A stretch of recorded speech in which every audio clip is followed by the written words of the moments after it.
तर आजपासून जो आपण कोर्स सुरू करत आहोत तिथे ॲक्च्युअल ॲप डेव्हलपमेंट आहे, तिथे ॲक्च्युअल वेबसाईट डेव्हलपमेंट आहे, तिथे ॲक्च्युअली सॉफ्टवेअर डेव्हलपमेंट आहे. मग ही ॲप म्हणा, वेबसाईट म्हणा, सॉफ्टवेअर म्हणा, हे डेव्हलप करण्यासाठी जे प्रीरिक्विसाइट्स होते कोर्सेस ते आपण बघितले. कुठले कुठले कोर्स बघितले? जर तुम्ही यूट्यूबवरती गेलात, माझं नाव टाकलात आणि त्या चॅनलमध्ये प्लेलिस्टमध्ये जर तुम्ही गेलात, इथे चॅनलमधून प्लेलिस्टमध्ये जर गेलात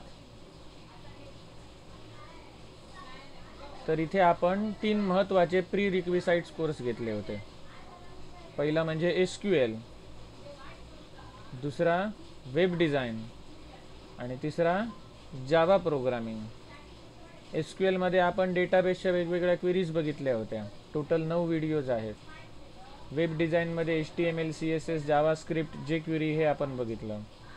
आणि जावा प्रोग्रामिंगमध्ये आपण looping statements, conditional statements, exception handling असे बरेचसे पॉईंट्स बघितले. आता हे जे प्री रिक्वेसाइट्स 3 कोर्स होते, हे जर आपले कन्सेप्ट या 3 कोर्सेसमधले जर क्लिअर असतील तर तुम्हाला आताचा जो चौथा कोर्स आहे, शेवटचा course, full stack web development using spring boot advance Java, हा तुम्हाला सोपा जाणार. मग तुमच्या कॉलेजच्या सिलेबसमध्ये हे शिकवलं जातं, SQL शिकवलं जातं, डेटाबेस मॅनेजमेंट सिस्टम शिकवलं जातं, वेब डिझाईनसुद्धा शिकवलं जातं, HTML, CSS, जावा स्क्रिप्ट, जावा प्रोग्रामिंगसुद्धा शिकवलं जातं. पण ॲक्च्युअल सध्या वेबसाईट जावाचं जे फ्रेमवर्क वापरून बनतात, स्प्रिंग बूट, ते अजून कुठल्याही कोर्सला आलेलं नाही आहे. आणि ते आपण आता शिकायला सुरुवात करणार आहोत. मग आता तो स्प्रिंगमधून प्रोजेक्ट आपल्याला पहिला क्रिएट करायचा आहे. तो क्रिएट करताना इंटेलिजेचं जर तुमच्याकडे अल्टिमेट एडिशन असेल, विकत घेतलेलं एडिशन असेल, तर तुम्ही फाईल, न्यू, क्रिएट इथून तुम्ही तो प्रोजेक्ट क्रिएट करू शकता. कळलं? नाही तर तो करू शकत नाही. पण आता जे माझ्याकडे आहे ते फ्री व्हर्जन आहे, इंटेलिजेचं कम्युनिटी एडिशन. मग याच्यामध्ये मी कसा काय करू शकतो प्रोजेक्ट क्रिएट? तर त्यातील दुसरा ऑप्शन आहे. त्याला काय करायचं? गुगलवरती जाऊन स्प्रिंग इनिशियलायझर असं टाईप करायचं आणि start.spring.io ही वेबसाईट आहे, याच्यावरती जायचं आणि इथे काही कन्फिगरेशन करायचं आणि इथे जनरेटला क्लिक करायचं. मग एक फाईल डाउनलोड होणार. ती डाउनलोड झालेली फाईल इंटेलिजेमधून ओपन केली की तो इथला डेमो प्रोजेक्ट ओपन होणार. डेमो म्हणजे इथे जे काय तुम्ही नाव देणार तो प्रोजेक्ट ओपन होणार. मग इथे प्रोजेक्ट आहे ग्रुप, याच्यामधलं मॅवन सिलेक्ट करायचं. लँग्वेजमध्ये जावा सिलेक्ट करायचं, कारण मी जावा लँग्वेज वापरून स्प्रिंग बूट मधून वेबसाईट डेव्हलप करून दाखवणार. त्याच्यानंतर इथे स्प्रिंग बूटचं वर्जन जे डिफॉल्ट आहे तेच ठेवायचं. त्यानंतर प्रोजेक्ट मेटा डेटा आहे, मध्ये प्रोजेक्टची माहिती द्यायची. आर्टिफॅक्ट म्हणजे काय? तुमच्या प्रोजेक्टचं नाव. मी समजा इथे EMS दिलं तर एम्प्लॉई मॅनेजमेंट सिस्टीम. इथे मी त्याचं डिस्क्रिप्शन लिहू शकतो, एम्प्लॉई मॅनेजमेंट सिस्टीम. हे पॅकेज नेम, या पॅकेज नेममध्ये ते क्रिएट होणार. इथे EMS दिलात म्हणून इथे ऑटोमॅटिक EMS आलं, ते तुम्ही चेंज करू शकता. पॅकेजिंग जार आणि वॅर आहे. वॅर ही फाईल टॉमकॅट होस्टिंगसाठी वापरली जाते, टॉमकॅट सर्व्हरवरती होस्ट करण्यासाठी. वेब अर्चिव्ह. आणि इथे जावा व्हर्जन, तुमच्याकडे जावाचं कुठलं व्हर्जन इन्स्टॉल केलेलं आहे ते व्हर्जन तुम्ही सिलेक्ट करू शकता. सी, प्रोग्राम फाईल्स, जावा. तर इथे माझ्याकडे ही वेगवेगळी व्हर्जन्स इन्स्टॉल केलेली आहेत. JDK 1.8 असल्यापासून मी जावामधून ॲप्स वगैरे डेव्हलप करतो, त्याच्यामुळे माझ्याकडे 1.8 पासून ही पुढे पुढे आलेली आहेत. मग याच्यामधलं लेटेस्ट कुठलं आहे? 22. मग इथे मी 22 व्हर्जन सिलेक्ट करणार. हे लेफ्ट साईडचं कन्फिगरेशन झालं. आता राईट साईडचं कन्फिगरेशन करून जनरेट बटनला क्लिक करणार. राईट साईडच्या कन्फिगरेशनमध्ये काय करतो आपण? डिपेंडन्सीज ॲड करतो. जसे आपण कोर जावाच्या सिरीजमध्ये शेवटचं लेक्चर बघितलेलं, database management system, DBMS जावाला connect करायचं, JDBC. मग त्याच्यासाठी आपल्याला MySQLचा ड्रायव्हर लागलेला, जार फाईल. मग तशी जार फाईल इकडे सुद्धा लागणार. मग तशी जार फाईल आपण तिकडे जाऊन डिपेंडन्सी ॲड करत बसणार का? नाही. तर इथल्या इथे तुम्ही करू शकता.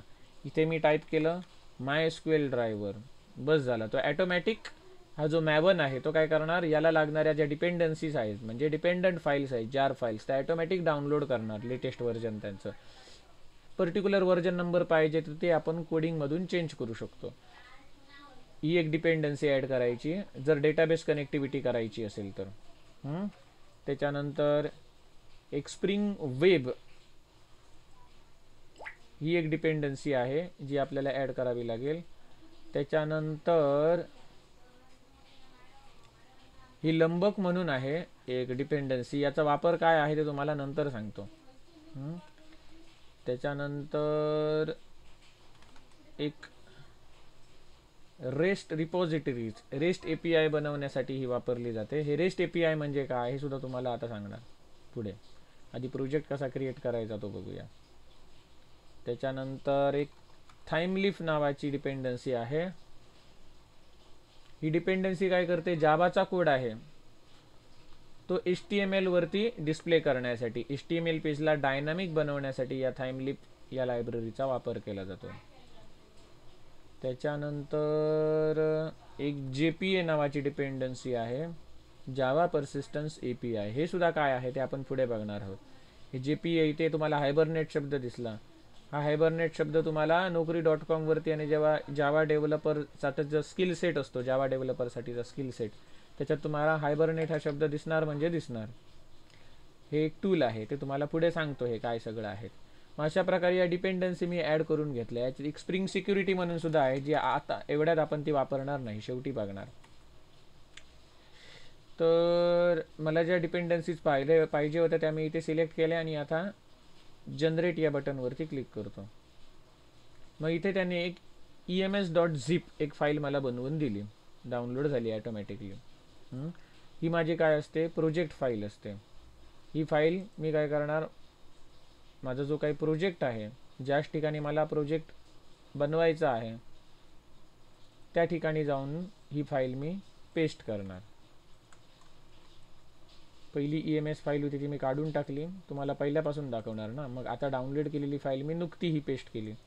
आता याला मी काय करतो, एक्स्ट्रॅक्ट करतो, एक्स्ट्रॅक्ट टू EMS किंवा एक्स्ट्रॅक्ट हिअर. एक्स्ट्रॅक्ट केल्यानंतर इथे EMS फोल्डर बनला आणि इथे या एक्स्ट्रॅक्ट फाईल झालेल्या आहेत त्या आतमध्ये आपण गेलो. मग इथे pom.xml आहे. ही जर तुम्ही ओपन करून बघितली तर याच्यामध्ये डिपेंडन्सीज असणार आपण ज्या ॲड केल्या होत्या त्या. JDK व्हर्जन 22 सिलेक्ट केलेलं, जे आपण कन्फिगरेशन इथून केलेलं लेफ्ट साईडला राईट साईडला, ते सगळं तुम्हाला त्याचा कोड बनलेला दिसेल. आपण JPA डिपेंडन्सी ॲड केली, रेस्ट डिपेंडन्सी ॲड केली, थाइमलीफ ॲड केली, वेब डिपेंडन्सी ॲड केली, MySQL कनेक्टर ॲड केला म्हणजे MySQL ड्रायव्हर, लोम्बर्ग नावाची डिपेंडन्सी ॲड केली. कळलं? अशा वेगवेगळ्या डिपेंडन्सीज आपण ॲड केल्या आहेत त्या आहेत. मग आता हा जो फोल्डर आहे ज्यामध्ये pom.xml फाईल असते तो मला IntelliJ मधून ओपन करायचा आहे, हा फोल्डर. मग इथे राईट क्लिक करायचं आणि open folder as IntelliJ idea community addition project, म्हणजे इथे IntelliJचा आयकॉन दिसणार. याच्यावरती क्लिक केलं तरी हा फोल्डर ओपन होणार. जर हा ऑप्शन तुम्हाला दिसत नसेल तर तुम्ही कसा ओपन करू शकता, हा फाईल आहे तो हा जो पाथ आहे, फाईलचा पाथ आहे तो कॉपी करायचा आणि IntelliJ मध्ये जाऊन फाईल ओपन आणि या ठिकाणी पेस्ट करायचा. इथला पाथ काढून टाकतो आणि या ठिकाणी पेस्ट करतो तो पाथ. कळलं? ॲटोमॅटिक तुम्हाला या ठिकाणी घेऊन गेला ज्यामध्ये pom.xml ही फाईल आहे. तोच फोल्डर मी सिलेक्ट करणार ज्या फोल्डरमध्ये pom.xml ही फाईल आहे आणि ओके मारणार. मग विचारतोय तुम्ही नेटवरून डाउन केलेली फाईल आहे, ट्रस्ट करू का? तर सांगायचं होय, कर ट्रस्ट. कुठे ओपन करू, सध्या आहे त्याच विंडोमध्ये ओपन करू की नवीन विंडोमध्ये? मग मी म्हणतो धिस विंडो, सध्या आहे त्याच विंडोमध्ये.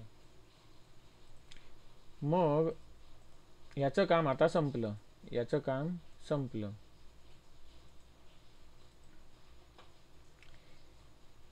मग इथे pom.xml मध्ये ह्या आपण ज्या काही डिपेंडन्सी ॲड केल्या होत्या, ज्या मगाशी आपण नोटपॅडमधून ओपन करून बघितल्या, त्या डिपेंडन्सीज तो डाउनलोड करतोय.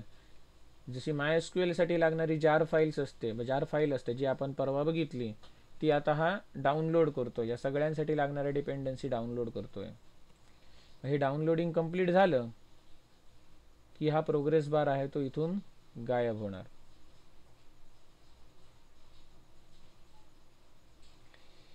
मग तिकडून जो आपण प्रोजेक्ट ओपन केला तोच इथून कसा करू शकतो, फक्त राईट क्लिक करायचं आणि ते ओपन फोल्डर ॲज इंटेलिजे प्रोजेक्ट, कळलं ना, याला क्लिक करायचं, मग डायरेक्टली हा ओपन होणार. पाथ वगैरे कॉपी पेस्ट करायची काही गरज नाही. हे बघा इथे हे कंप्लीट होत आहे, झालं.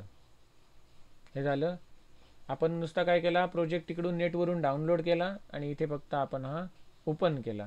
आता ओपन केल्याच्या नंतर इथे एक लाईन दिसणार आपल्याला डिपेंडन्सीमध्ये, प्रोवायडेडवाली लाईन, ही खोडून टाकावी लागते. जर दुसरा आय डी ई असेल, इक्लिप्स असेल, STS असेल किंवा दुसरा कुठला तरी आय डी, तरी त्याच्यावरती प्रॉब्लेम येत नाही, पण या इंटेलिजे आय डीवरती या लाईनमुळे प्रॉब्लेम होतो, प्रोग्राम रन होत नाही, म्हणून ही लाईन काढून टाकावी लागते. तरी पण मी इंटेलिजे का वापरतो, कारण ह्याच्यात जरा सजेशन आणि बरी दाखवतो, याचा इंटरफेस चांगला आहे म्हणून, वापरायला इझी वाटतो म्हणून.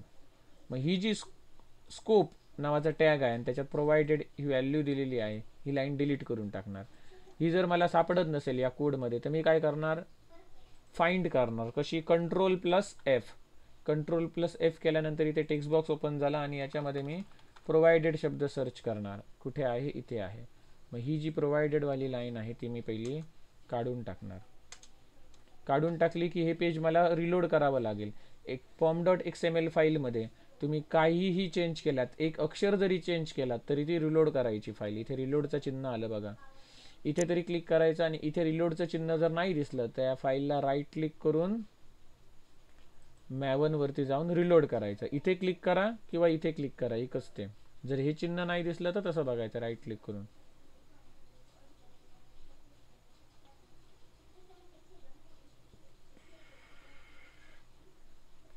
असा जर काय एरर आला तर या लिंकवरती क्लिक करा.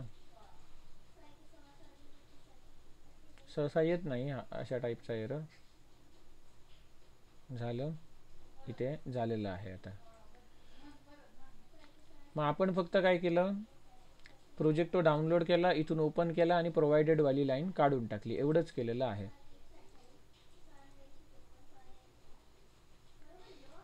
मग आता ही डिरेक्टरी एक्सप्लेन करतो. हा झाला प्रोजेक्ट, ह्याच्यातली pom.xml फाईल ही तुम्हाला सांगितली, याच्यामध्ये डिपेंडन्सीज असतात.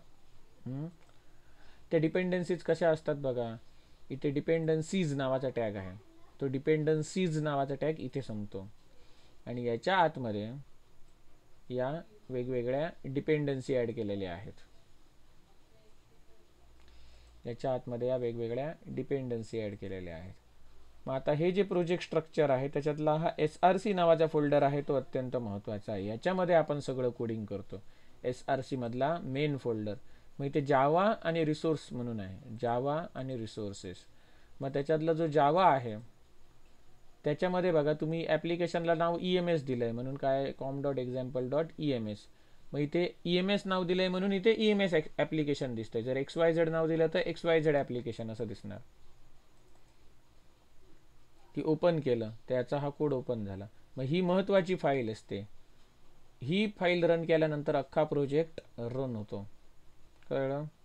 मग इथे ही फाईल जेव्हा आपण एकदा रन करणार राईट क्लिक करून फर्स्ट टाईम, त्याच्यानंतर इथे तुम्ही या प्ले बटनला क्लिक करून संपूर्ण प्रोजेक्ट रन करू शकता. मग फर्स्ट टाईम तुम्हाला या फाईलला राईट क्लिक करून रन करावं लागतं.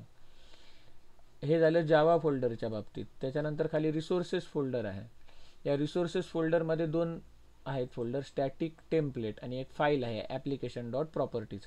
application.properties फाईलमध्ये आपण काय करतो, ॲप्लिकेशनचं नाव देतो, डेटाबेस कनेक्टिव्हिटीसाठी लागणारा कोड इथे देतो, म्हणजे डेटाबेस कनेक्टिव्हिटीचा URL, त्यानंतर डेटाबेस कनेक्टिव्हिटीसाठी युजर नेम, डेटाबेस कनेक्टिव्हिटीसाठी पासवर्ड हे देतो. आणि टेम्पलेट्समध्ये आपण सगळे HTMLच्या फाईल्स ठेवतो. आणि स्टॅटिकमध्ये जावास्क्रिप्ट फाईल, CSS फाईल्स ज्या काय असतील त्या आपण स्टॅटिकमध्ये ठेवतो. JavaScript file, CSS files, images, video, जो काही स्टॅटिक कंटेंट असेल तो या स्टॅटिक नावाच्या फोल्डरमध्ये आपण ठेवतो. मग अशा प्रकारे मी तुम्हाला हे प्रोजेक्टचं डिरेक्टरी स्ट्रक्चर एक्सप्लेन केलेलं आहे. तर आता आपण बघूया मॉडेल व्ह्यू कंट्रोलर. हे काय आहे, तर हे प्रोजेक्ट बनवायचं एक काय म्हणू शकतो त्याला, प्रोजेक्ट बनवायची एक पद्धत आहे. मॉड्यूल व्ह्यू कंट्रोलर, ज्याला MVC म्हणतात, मॉडेल व्ह्यू कंट्रोलर. त्याची जर रेडीमेड डायग्राम मिळते तर बघूया. Model view controller diagram.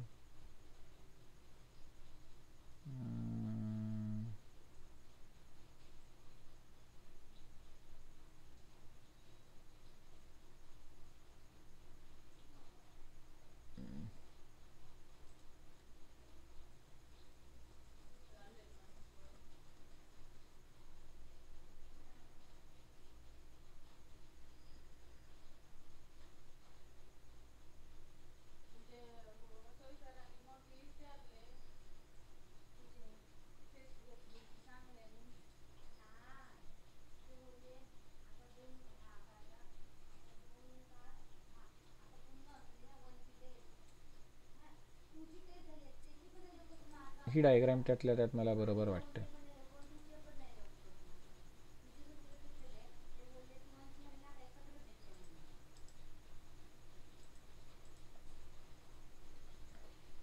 आता इथे बघा, हा जो माणूस दिसतोय तो म्हणजे एंड युजर आहे. समजा कोण आहे, एंड युजर. त्याच्यानंतर इथे व्ह्यू म्हणजे काय आहे, HTML पेज. हे काय आहे, HTML पेज. मॉडेल म्हणजे काय आहे, मॉडेल म्हणजे एक जावाचा क्लास असतो. जसा आपण एम्प्लॉई क्लास बनवला ज्याच्यामध्ये ID, नेम, डेजिग्नेशन, सॅलरी हे 4 कॉलम होते, तसं इथे एक डेटाबेस आहे. मग डेटाबेसमध्ये एम्प्लॉई नावाचं टेबल असणार, त्याला ID, नेम, डेजिग्नेशन, सॅलरी हे 4 कॉलम असणार, बरोबर. मग त्याला मॅप करणारा इथे एक जावा क्लास बनवलेला असणार. क्लासचं नाव एम्प्लॉई असणार, जे टेबलचं नाव आहे ते क्लासचं नाव असणार, आणि टेबलमध्ये जे कॉलम्स आहेत ते त्या क्लासचे ॲट्रिब्यूट्स असणार, ID, नेम, डेजिग्नेशन, सॅलरी. मग त्या क्लासला काय म्हणतात, मॉडेल. आणि ते व्ह्यूमध्ये काय असणार, ते ID, नेम, डेजिग्नेशन, सॅलरी याच्यामध्ये याच्याशी इंटरॅक्ट करण्यासाठी तिथे फॉर्म असणार, GUI फॉर्म. त्या फॉर्ममध्ये तुम्ही ID, नेम, डेजिग्नेशन, सॅलरी टाकून सबमिट केल्यानंतर ते कुठे होतं, डेटाबेसमध्ये सेव्ह होतं. म्हणजे insert into table name, values अशी काही क्वेरी मारत बसायची गरज नाही. सिम्पली तुम्ही तो फॉर्म भरणार, जो युजर आहे तो फॉर्म भरणार, सबमिट करणार. मग सबमिट केल्यानंतर ॲटोमॅटिक तिकडे ती क्वेरी बसून डेटाबेसमध्ये एंट्री होते.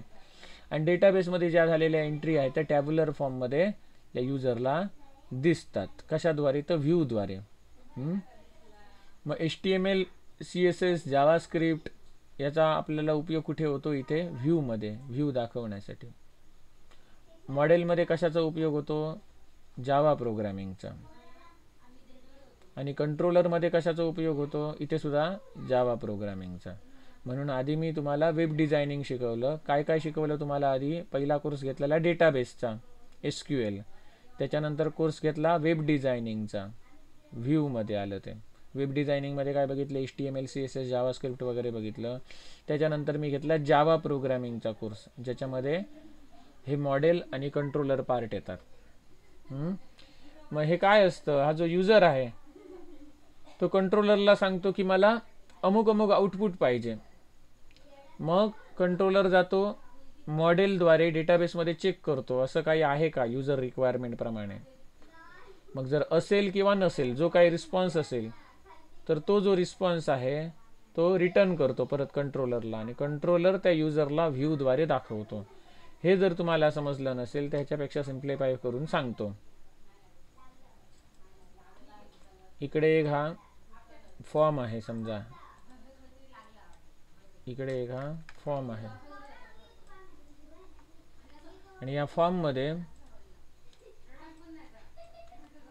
आपण त्या युजरचा ID, नेम, डेजिग्नेशन, सॅलरी, त्याच्यानंतर त्या युजरचा प्रोफाईल पिक्चर हे सगळं घेतो.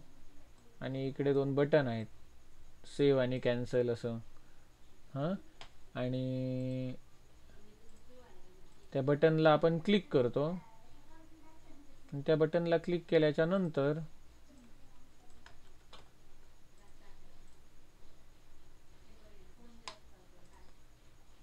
डेटाबेसमध्ये सेव्ह होते माहिती.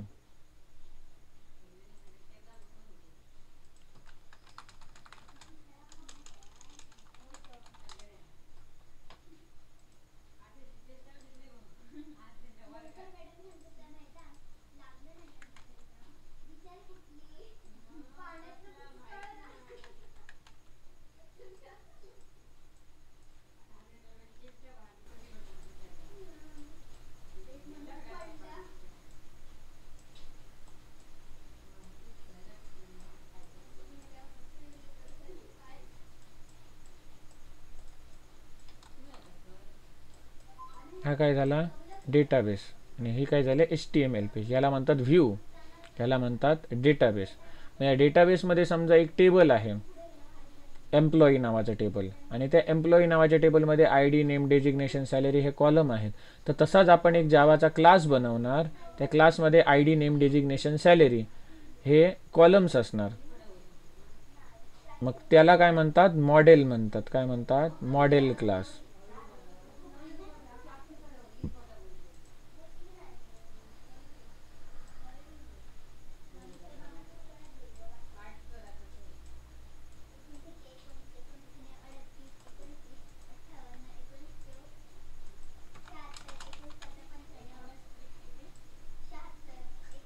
मॉडेल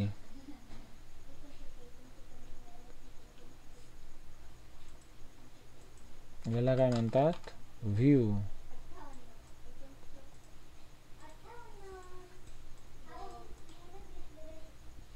आता इथे नेम नावाचा टेक्स्ट बॉक्स असेल तर नेम नावाच्या टेक्स्ट बॉक्सची व्हॅल्यू कशामध्ये गेली पाहिजे, मॉडेलमधलं जे नेम फील्ड आहे त्याला गेली पाहिजे. इथे मॉडेल म्हणजे काय नक्की ते तुम्हाला दाखवतो. इकडे तुम्ही ह्याच्या आधी तुमचे बेसिक जावाचे जे हे सगळे प्रोग्राम घेतले त्याच्यामध्ये ऑब्जेक्ट ओरिएंटेड प्रोग्रामिंगमध्ये तुम्हाला दाखवलेलं हा एम्प्लॉई क्लास होता.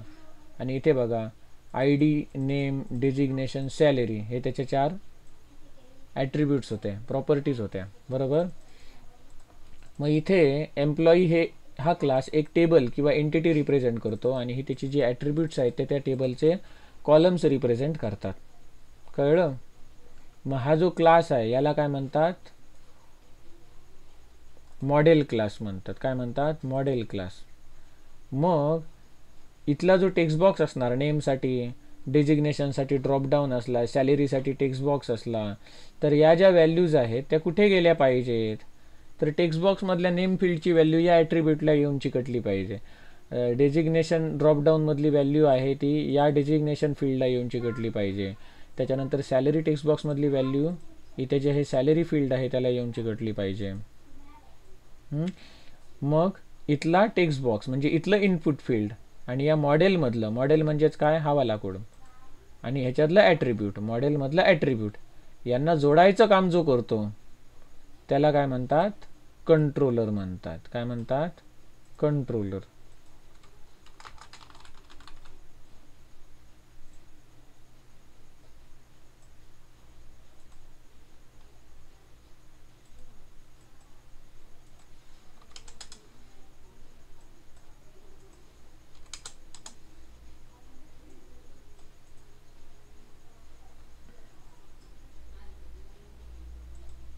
इथे काय होतं, आपण हा फॉर्म भरतो, फॉर्म भरून सबमिट बटनला क्लिक करतो, मग ती कोणाकडे जाते रिक्वेस्ट कंट्रोलरकडे जाते.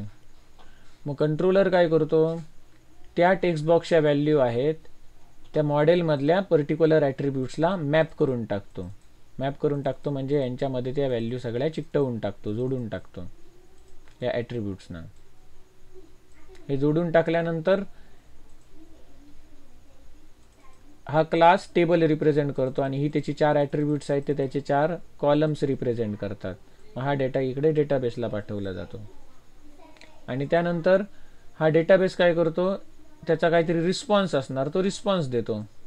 मग तो रिस्पॉन्स इथून कंट्रोलरकडे जातो मॉडेलच्या माध्यमातून आणि कंट्रोलर तो जो काही रिस्पॉन्स आहे ते पुन्हा युजरला दाखवतो.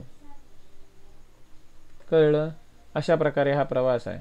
मग याला काय म्हणतात model view controller, MVC architecture, model view controller. मग हे आर्किटेक्चर वापरून आपण सॉफ्टवेअर बिल्ड करणार आहोत. मॉडेल व्ह्यू कंट्रोलर हे वापरून आपण सॉफ्टवेअर बिल्ड करणार आहोत. मग मी मगाचा प्रोजेक्ट ओपन करतो EMS जो आपण डाउनलोड केला होता.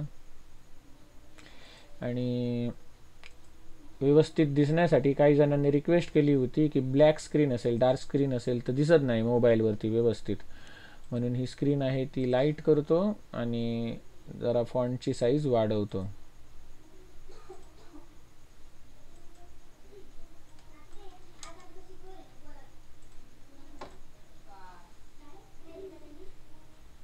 आता हे जे फाईल स्ट्रक्चर आहे याच्यात आपण सध्या काय केलं आहे, काहीच नाही केलं आहे, फक्त हे डाउनलोड केलं आहे आणि याच्यामधली प्रोव्हाइडेडवाली जी लाईन होती ती काढून टाकली, बाकी काहीच केलेलं नाही आहे. मग इथे आता पहिली स्टेप काय आहे, इथे पहिली स्टेप आहे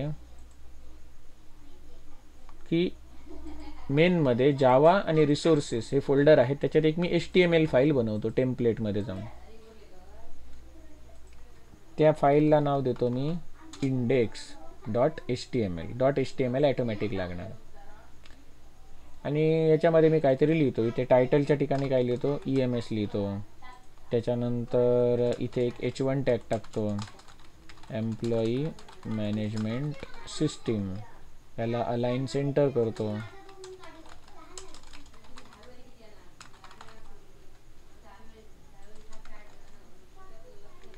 इथे काय म्हणतो, डिप्रिकेट झालंय अलाइन हे ॲट्रिब्यूट. मग तुम्ही दुसऱ्या पद्धतीने याला अलाइन सेंटर करू शकता, कसं, इंटरनल CSS वापरून. हे CSS वगैरे तुम्हाला शिकवलं आहे आधी. ज्यांना माहिती नसेल त्यांनी मगाशी दाखवलेलं तसं माझ्या चॅनलवरती जाऊन ती प्लेलिस्ट बघू शकता वेब डिझाईनची. इथे आता मी ही एक इंडेक्स फाईल बनवली. इथे सेमीकोलन कंपल्सरी नाही, एकच फील्ड असेल तर आता ही जी फाईल आहे ती कधी ओपन व्हायला पाहिजे, तर पर्टिक्युलर एक URL दिल्याच्या नंतर ती फाईल ओपन व्हायला पाहिजे.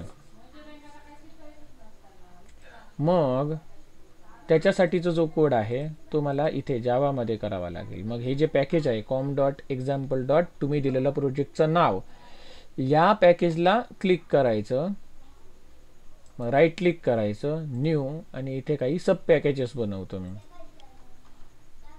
एक मॉडेल म्हणजेच काय, माझी एंटिटी, त्याला एंटिटी नाव दिलं. त्याच्यानंतर मला काय लागणार, कंट्रोलर लागणार. व्ह्यू म्हणजेच काय, हे HTML पेज जे आपण इथे बनवलं तेच व्ह्यू झालं. त्याच्यानंतर मला रिपॉझिटरी लागणार.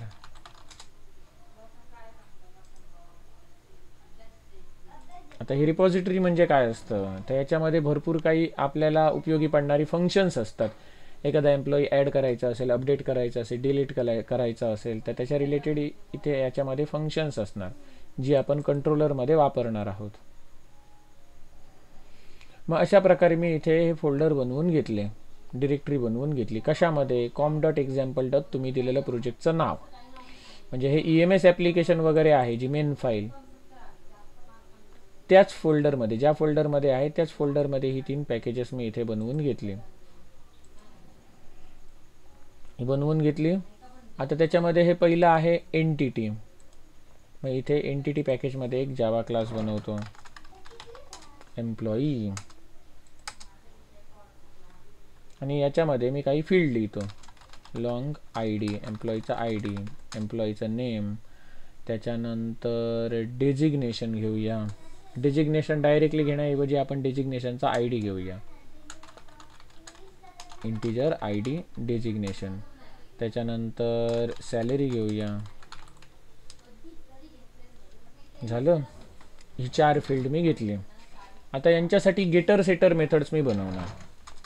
मग तुम्हाला इथे शॉर्टकट सांगितलं आहे कशा मी घेऊ शकतो. राईट क्लिक करून इथे जनरेट कन्स्ट्रक्टर, या चौघांसाठी कन्स्ट्रक्टर हा बनला. त्याच्यानंतर जर मला नॉन पॅरामीटराइज कन्स्ट्रक्टर पाहिजे तर असाच मी बनवू शकतो. इथे फक्त सिलेक्ट नन करायचं, नॉन पॅरामीटराइज कन्स्ट्रक्टर बनला, ज्याला डिफॉल्ट कन्स्ट्रक्टर म्हणतात. त्याच्यानंतर गेटर सेटर मेथड बनवणार, आणि या ऑब्जेक्टमधल्या स्टोअर झालेल्या व्हॅल्यू जर मला चेक करायचे असतील तर इथे मी toString हे बनवणार. कळलं? मग एवढा सगळा जो कोड आहे तो सगळ्या मॉडेलसाठी, सगळ्या एंटिटीसाठी तुम्हाला करत राहावा लागतो. मग त्याच्यावरती एक सोल्युशन म्हणून काय आलं आहे, ती लंबक नावाची डिपेंडन्सी जी मगाशी आपण ॲड केली होती. ती डिपेंडन्सी काय करते, तर आपल्याला इथे काही एनोटेशन्स प्रोव्हाइड करते. फॉर एक्झाम्पल इथे मी काय लिहिलं, all argument constructor, all argument constructor. मग हे एनोटेशन दिलं. मग याचा अर्थ काय होतो की इथे कुठेतरी एक कन्स्ट्रक्टर आहे ज्याच्यामध्ये हे सगळेच्या सगळे आर्ग्युमेंट्स आहेत. I D name integer, sorry I D name designation salary. कळलं. मला आता पॅरामीटर नसणारा कन्स्ट्रक्टर पाहिजे, म्हणजे आर्ग्युमेंट नसणारा कन्स्ट्रक्टर पाहिजे, तर इथे मी दुसरा एनोटेशन देऊ शकतो, नो आर्ग्युमेंट कन्स्ट्रक्टर. अजून मला काय पाहिजे, गेटर मेथड पाहिजे. अजून मला काय पाहिजे, सेटर मेथड पाहिजे. अजून मला काय पाहिजे, टू स्ट्रिंग मेथड पाहिजे.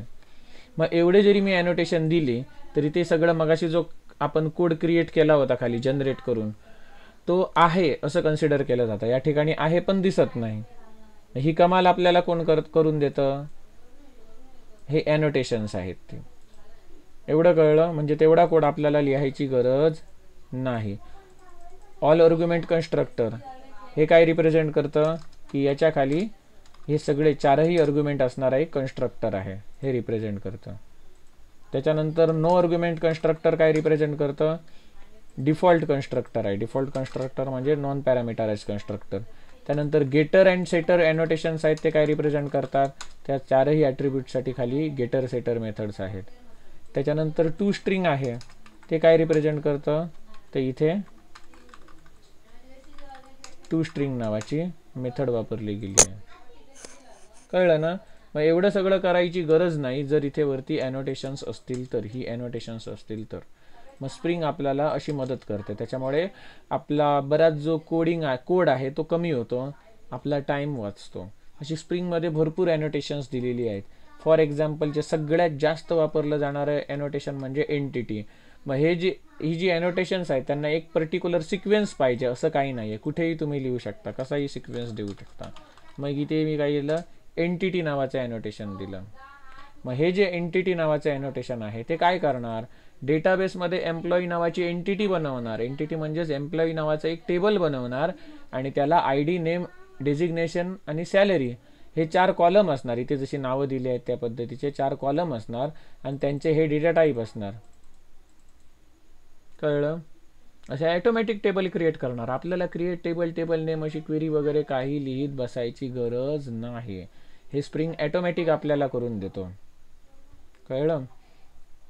त्याच्यानंतर I D name designation salary ही समजा हे बनली, टेबलमध्ये हे कॉलम बनले, तर याच्यातील कोणाला प्रायमरी की बनवायचं, तर हा जो आय डी आहे पहिलं त्याला प्रायमरी की बनवायचा आहे.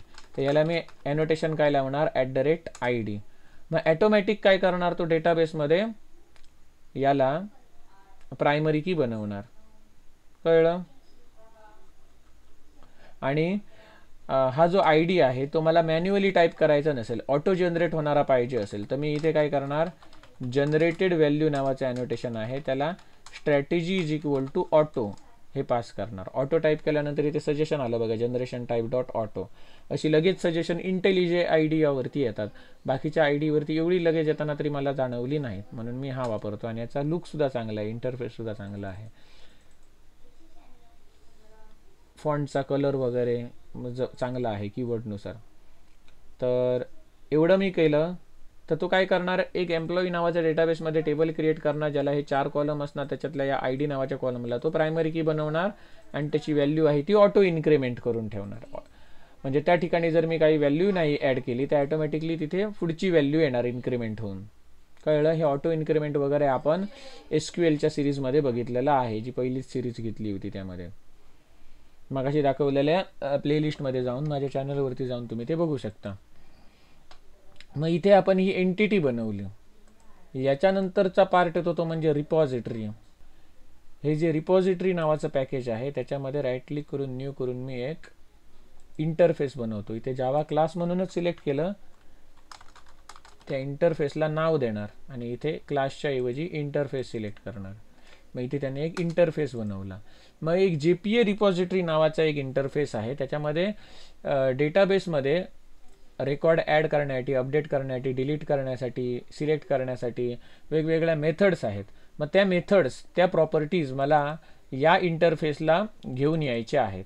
मग मी कसं एका इंटरफेसच्या प्रॉपर्टीज दुसऱ्या इंटरफेसला कशा मिळवून देऊ शकतो, तर इनहेरिटन्स वापरून. काय वापरून? इनहेरिटन्स. मग तुम्हाला इनहेरिटन्स कोर जावामध्ये शिकवलेला आहे. एक क्लास दुसऱ्या क्लासला इनहेरिट करत असेल तर एक्सटेंड कीवर्ड वापरतात. एक इंटरफेस दुसऱ्या इंटरफेसला इनहेरिट करत असेल तर एक्सटेंड कीवर्ड वापरतात. परंतु एक क्लास एखाद्या इंटरफेसला इनहेरिट करत असेल तर इम्प्लिमेंट्स हा कीवर्ड वापरतात. मग इथे काय करतो? एक इंटरफेस EMP रेपो हा एक्सटेंड करतो, इनहेरिट करतो कोणाला? JPA रिपॉझिटरी नावाच्या इंटरफेसला. आणि याच्यामध्ये 2 पॅरामीटर पास करायचे. पहिला म्हणजे ही रिपॉझिटरी तुम्ही कोणासाठी बनवता? तर या एम्प्लॉई क्लाससाठी com.example.ems.entity EMS मधल्या एंटिटी पॅकेजमध्ये जो आपण क्रिएट केला आहे त्याच्यासाठी. आणि दुसरा पॅरामीटर या एम्प्लॉईचा डेटा टाईप, एम्प्लॉईमध्ये जो प्रायमरी की आहे त्याचा डेटा टाईप, एम्प्लॉई एंटिटीमध्ये जी प्रायमरी की आहे त्याचा डेटा टाईप. इथे एम्प्लॉई एंटिटीमध्ये प्रायमरी की कोण आहे? लॉंग ID, बरोबर. या कॉलमला आपण प्रायमरी की बनवलं आहे. याचा डेटा टाईप काय आहे? लॉंग. तो मी इथे स्पेसिफाय केला. आणि जसं ही जी एंटिटी तुम्ही बनवली तर याच्या डोक्यावरती एंटिटी अॅनोटेशन दिलं, तसंच याच्या डोक्यावरती काय द्यायचं? रिपॉझिटरी हे अॅनोटेशन द्यायचं. कळलं? आता डेटाबेसमध्ये या नावाचं टेबल बनलं पाहिजे आणि त्याचे हे 4 कॉलम बनले पाहिजे. त्याच्यातला ID हा प्रायमरी की असला पाहिजे आणि ऑटो इन्क्रीमेंट असला पाहिजे. मग कुठल्या डेटाबेसमध्ये हे सगळं बनलं पाहिजे, टेबल वगैरे, हे आपण स्पेसिफाय केलं आहे का? नाही. तर डेटाबेस कनेक्टिव्हिटीचा जो कोड असतो तो रिसोर्सेसमध्ये application.properties या फाईलमध्ये आपण लिहायचा. मग तो कोड कुठून घ्यायचा? तर एक मी फाईल बनवली आहे स्प्रिंग बूट नोट्सची. मग इथे ते जे काही तुम्हाला रिक्वायर्ड टूल्स लागणार ते डाउनलोड करण्यासाठी इथे लिंक्स आहेत. तर याच्यामध्ये इथे पहिले जे प्रॅक्टिकल आहे रेस्ट APIचं, त्याच्यामध्ये मी काही कोड स्निपेट्स दिलेली आहे. त्याच्यामध्ये application.propertiesचा कोड इथून तुम्ही कॉपी करू शकता आणि तो इथे पेस्ट करू शकता. याचा अर्थ काय? तर पहिला हा URL बघा. हा डेटाबेस कनेक्टिव्हिटीचा URL आहे. ज्यांनी डेटाबेस कनेक्टिव्हिटीचं प्रॅक्टिकल बघितलं आहे कोर जावामध्ये त्यांना माहीत असेल. डेटाबेस कनेक्टिव्हिटीचा कोड आहे. इथे काय आहे? JDBC म्हणजे काय, MySQL म्हणजे काय, लोकल होस्ट म्हणजे काय, 33 रोसा म्हणजे काय, DB नेम म्हणजे काय, हे सगळं मी तिथे एक्सप्लेन केलेलं आहे. कळलं? मग इथे आपल्या डेटाबेसचं नाव टाकायचं. ज्या डेटाबेसमध्ये हे एम्प्लॉई टेबल ऑटोमॅटिक क्रिएट व्हायला पाहिजे त्या डेटाबेसचं नाव टाकायचं. मग इथे मी काय करतो? त्या डेटाबेसचं नाव टाकतो EMS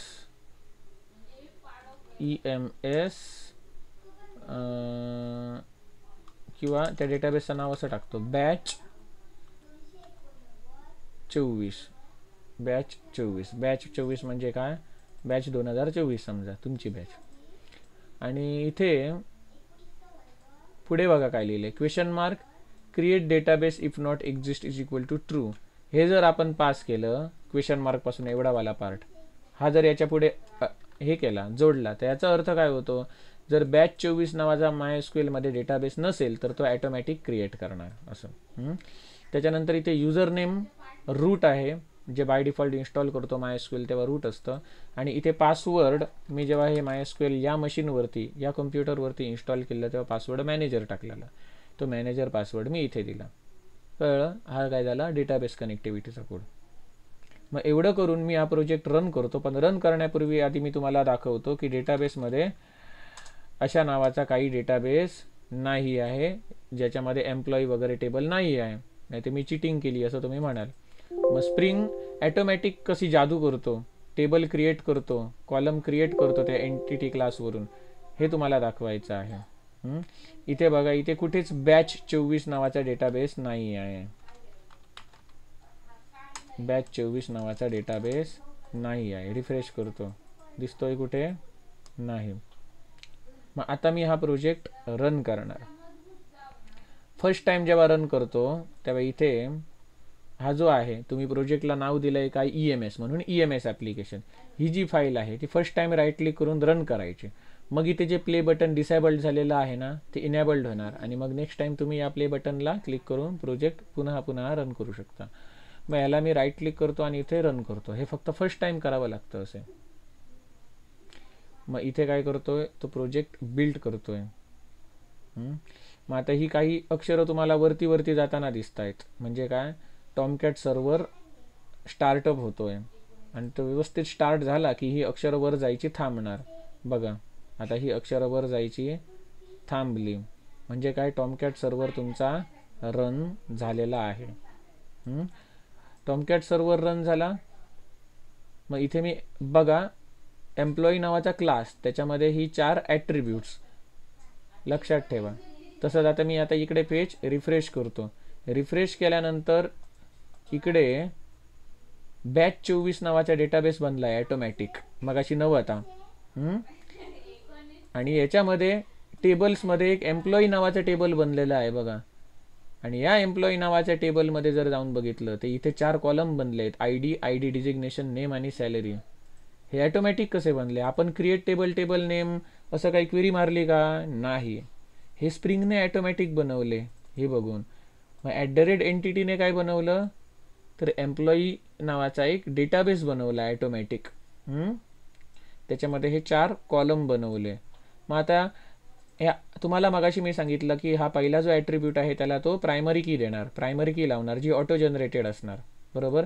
तसं त्याने केलं आहे का हे चेक करूया आपण. वर्कबेंचमध्ये जातो आणि याचं स्ट्रक्चर बघतोय. हा जो पानं आहे ते पाण्याचा लोगो, याच्यावरती क्लिक करून याचं स्ट्रक्चर बघतो. तर इथे बघा आय डीला त्याने डेटा टाईप लावला आहे बिग इंट, बिग इंटिजर म्हणजे long data type. I D डिजिग्नेशनला इंटिजर लावलेली आहे ज्याची लेंथ 11 आहे. नेमला वॅरकॅर लावला आहे ज्याची लेंथ 255 कॅरेक्टर्स आहे. वॅरकॅर म्हणजे स्ट्रिंग रिप्रेझेंट करते. सॅलरीला डबल लावलेलं आहे. इथे बघा पीकेच्या ठिकाणी चेकबॉक्स चेक्ड आहे, म्हणजे आय डी आहे त्याला त्याने प्रायमरी की लावलेली आहे. एन म्हणजे नॉट नल, त्या ठिकाणी आपण नल व्हॅल्यू टाकू शकत नाही. कळलं? तर हे नॉट नल वगैरे काय असतं, युनिक कन्स्ट्रेंट काय असतं, हे सगळं तुम्हाला मी आधी शिकवलेलं आहे. आणि हे ॲटोमॅटिकली इन्क्रीमेंट व्हायला पाहिजे ना हा कॉलम, म्हणून त्याने इथे एक सिक्वेन्स बनवलेली आहे जी ऑटोमॅटिकली इन्क्रीमेंट करण्यासाठी वापरली जाते. मग अशा प्रकारे त्याने हे ॲटोमॅटिक हे टेबल बनवले. याचं स्ट्रक्चर तुम्ही कसं बघू शकता, डेस्क टेबल नेम, टेबलाचं नाव काय, एम्प्लॉई. मग हा डेटाबेस जरा डबल क्लिक करून सिलेक्ट करतो कारण हा वरचा बोल्ड दिसतोय ना, हा सिलेक्टेड आहे. मग हा सिलेक्ट करतो आणि मग ही क्वेरी रन करतो. मग या डेटाबेसमधलं एम्प्लॉई टेबल त्यांनी डिस्क्राईब केलं. आय डी टेबलला त्याने काय केलं आहे, प्रायमरी की लावली, सॉरी एम्प्लॉई टेबलमधील आय डी कॉलमला त्याने इथे प्रायमरी की लावलेली आहे. एवढं कळलं? मग ही बाकीची ॲनोटेशन जरी तुम्ही नाही दिली तरी ॲटोमॅटिक तो काय करणार, डेटाबेसमध्ये टेबल क्रिएट करणार. ही बाकीची ॲनोटेशन मी का दिली, तर खाली जो काही मला कोड लिहावा लागायचा, all argument constructor, no argument constructor, getter setter methods आणि टू स्ट्रिंग, तो सगळा कोड कमी झाला. इथे मी जनरेट करायचो तो कोड कमी झाल्यामुळे मला ते हँडल करणं इझी होणार, सोपं होणार. समजलं का? ॲटोमॅटिक टेबल कसं क्रिएट झालं ते बघितलं सबिना? क्वेरी वगैरे काय मारावी लागली आपल्याला नाही ना. मग असे स्प्रिंगमध्ये जबरदस्त अशी मॅजिकल ॲनोटेशन्स आहेत ज्याच्यामुळे आपला कोड कमी होतो आणि आपलं काम पटापट होतं. तर आजच्यासाठी एवढं बस आहे. पुढचं आहे ते आपण उद्या बघूया. याच्यात जर कोणाला काही डाऊट्स असेल तर विचारू शकता.